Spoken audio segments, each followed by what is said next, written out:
My name is Michael Campbell, and I have the great privilege and honor sitting with one of the pastors on our church's staff, Brian Patchinger. How are you doing today, bud? Really good, Michael. Thank you so much for inviting me to do the interview. Hi, everyone. Yeah, so a few questions that we want to go through in how we see leadership, and for somebody who's worked in vocational ministry for a decade longer, would love to see your answers and how God has kind of wired you and brought you along the way. But specifically with leadership, what has been the greatest impact, like what book specifically has had the greatest impact on leadership for you and your understanding of it? Yeah, I really have two. Number one is Spiritual Leadership by J. Oswald Sanders. There's, it's an older book. It's been in reprint many times, but one of the parts that I love, there's a chart in it, and actually I grabbed it, but there's a chart in it on this version, page 29, but it talks about like, are leaders born or made? And it talks about like the difference between natural leadership and spiritual leadership. And that was just always really impactful for me, of just like, okay, like I want to be a leader, I want to impact people, but how do I do that, like using spiritual leadership, not like my own charisma or loud personality or whatever, but like do it via like spiritual wisdom. And yeah, so that was one. And then the book Lead, it's been just really impactful to me. I remember I left a ministry position and read the first principle here, where it says a ministry community whose time is controlled by doing the business of the church tends to be spiritually unhealthy. And I remember just like reading that, closing the book, and just being like, I need to think about this, because like I'd felt like for a long time that I had been like busy doing the work versus like really living and being. Yeah, so that's really good. Yeah, thank you. Are there any blogs that you read specifically on a regular basis? It could be really anything, but something maybe that helps train your mind as you prepare to lead others. I saw your question. I don't read any blogs, period. Okay. so I was trying to think through it, but I'll change your question. Okay. I do listen to some podcasts. Okay. I just started getting into the Kevin DeYoung podcast on theology, and then I really have enjoyed the world and everything in it. It's like a news podcast. But and the reason being is because I'm not naturally one who follows the news, but then I feel like out of the loop. And so in leadership sometimes it's good just to know what's going on. Yeah. And so that's been one for me. That actually leads to the next question pretty well. But are there any pieces of technology, apps, software, I know you said podcast, but anything specifically in the tech realm that has helped you as you process leading and serving others? I mean, maybe I don't know if this counts, but certain websites that I would go to on a regular basis, like the Gospel Coalition, where I'm reading articles. So maybe those have blogs, but I don't read them regularly. You do Logos too. Yes, right? I've Oh, thank you. Logos Bible software has been very helpful to me. And then some of those other Bible sites, I remember very early on it was studylight.org or something like that, and that was one. Okay. And then of course Planning Center Online. Planning Center Online. And honestly, I'm not even joking, because you want to know somebody, or I can't remember their name, but you're looking it up really quick, and it's right there. You have all your people on there. So yeah, it's good. Now we're gonna take a turn a little bit and talk about your personal development, but has anybody in your life put an intentional plan for leader development for you, and what was that plan?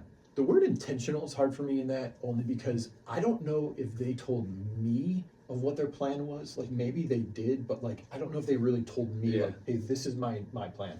But I mean, yes, in the sense of when the youth pastor that discipled me, I mean, slowly gave me projects and more responsibility. And I was a dumb kid, you know what I mean, when I first came to know the Lord. And so he wouldn't give me really any responsibility, but it was great because I wasn't worthy of any responsibility. Sure. But then slowly would kind of take me through this process.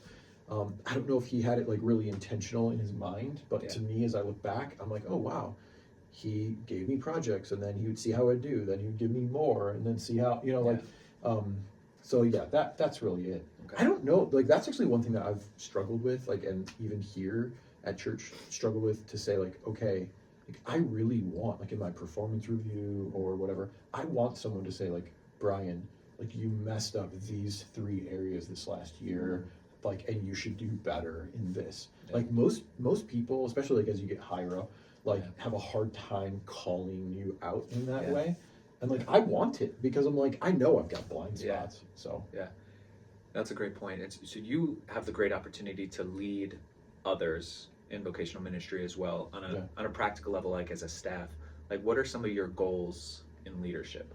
So I think accountability is really good with that too. Yeah. Accountability. I think for me, like some of my biggest goals are just shepherding and caring for people. Like obviously, I want to be doing like objectives that I have to do, but like if I want to see people thriving and growing and making sure that they're doing what God has called them to do, and then support them and help them in doing that. Yeah, I think shepherding is not to like use like as a scapegoat or anything, or just to say it tritely, but shepherding is how we lead. A shepherd cares for his sheep, he protects, and so if we see the souls in which that like God has entrusted us, we want to see past that, and really intentionally, I don't know, just care for our sheep instead of just telling them projects. So I've always thought of it as like in my own life, like 3 things: shepherding and care, like teaching and preaching, and then administration. So like, I mean, maybe those are 3 goals. Like those are my 3 goals. Would be there's just stuff you got to do with administration, but then there's always teaching and preaching, and then there's care and shepherding. And the hard part is like the care shepherding part is like right now a major issue could walk in the door and could change everything else I was planning to do today, and that's just life of ministry. Okay, those 3. Now, a selfish question, I would love to know how you design and hold and lead a meeting. Okay. I'd love to know. So one of the things I like to do with, and I'll pick it, any meeting depends, but one of the ones that I was thinking about was direct reports, like the direct reports that work for me. I use what's called this, I stole it from somebody, but it's like the 6 P's of how you, the things that you need to go through. So like, what are the personal things that are going on in your life? What are the praises that you like would have that you're going through? What are the projects that you're working through this week? Who are the people that you're investing in? I'm probably not going to get all the 6 of them now that you put me on the spot. I should have written them down. Let's see, people, projects. So yeah, things like that. So I could find the other 6. That's helpful because I've had meetings before. I'd never had like a 6P thing. I mean, people have swap meetings or there's plenty of different styles of meeting. But I think I stole it from Peter Scazzaro. Like he was saying, these are the 6 things that you should be like talking about with the people that report to you all the time. And I was like, that makes a lot of sense, because you want to talk about the business that you have to talk about, but like you really also want to know like who are they, like who are they and what are they going through, and another one is like prayer requests, things like that. So we talked about that a while. And last question before we let you go, is there anything that you would like to go back and change? Being in vocational ministry for years, anything looking back you desire to change? That's a good question. Or maybe done differently, or maybe you could have told your old self. Yeah, I think I've been thinking about this a little bit of like, what would I have told my old self like in that regard? And I think just slowing down a little bit and being willing to be with people a little bit more. I think, with kids, you do the best that you can in the moment, right? Yeah. Like you're not trying to make bad decisions, but you're just doing the best that you can. But then you look back and you're like, man, I would have done that differently if I would have like thought about it, or if I would have not been so panicked. And so I think that in my leadership too, like just slow down. Yeah. Like don't be rushed.